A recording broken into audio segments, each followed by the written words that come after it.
speaking class because he was so shy. He trusted her, took the class, and gained more confidence because of it. My dad was attracted to my mom's loving strength, and I believe he saw that in Valorie from the moment they connected. In kind, Valorie married Bobby Field, a former UCLA football coach, who has the same quiet, calm demeanor as my dad that provides the balance in their relationship.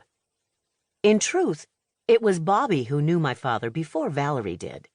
However, just as my mother pushed Daddy to stand up and speak, it was Valorie who pushed Bobby to pick up the phone and invite my dad over for their first dinner together. A lot of people in this world will have dreams, but there's a lot of work that goes on in the background to make those dreams come true.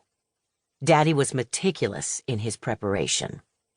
Valorie is meticulous in the life lessons she teaches her young student athletes through gymnastics. Neither of them was successful by accident. My dad was intentional with what he wanted and went after it. Valorie has done the same thing. Their relationship happened because Valorie did the work. Valorie was the one who asked Bobby to set up the dinner. Valorie was the one who invited Daddy to attend the women's gymnastics meets. Their relationship wasn't luck or coincidence. Their relationship happened because Valorie made it happen, and they bonded because the chemistry was right. Before Valorie invited him, Daddy had never attended a UCLA women's gymnastics meet. Once he saw how Valorie treated her athletes, he was hooked.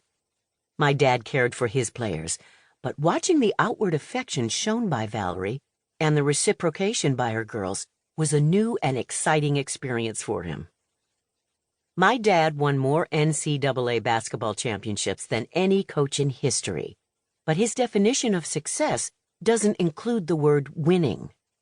Valorie comes from a background of dance, where there's no such thing as winning, only doing your best to have a successful performance. The two spoke the same coaching language.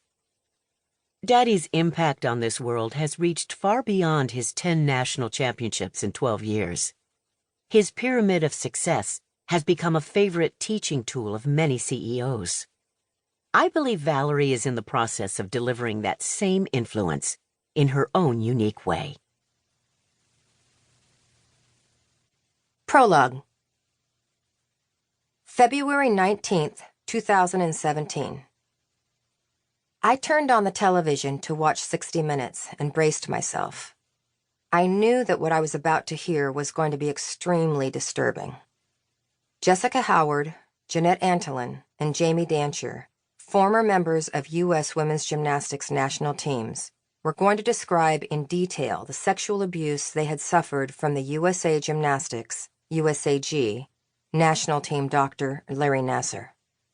They were to become the highest-profile voices among the more than 60 women who, by then, had already filed complaints against Nassar. So what was it in particular that distressed me about the 60 Minutes piece I was about to watch? It was that two of the women, Jeanette and Jamie, had been members of the UCLA gymnastics team from 2000 to 2004, and I had been their head coach.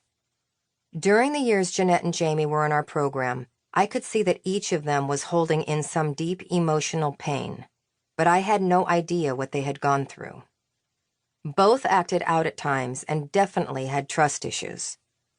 Even though I had no idea of the abuse they had suffered, I was the one who needed to earn their trust and empower them to trust their own voices moving forward.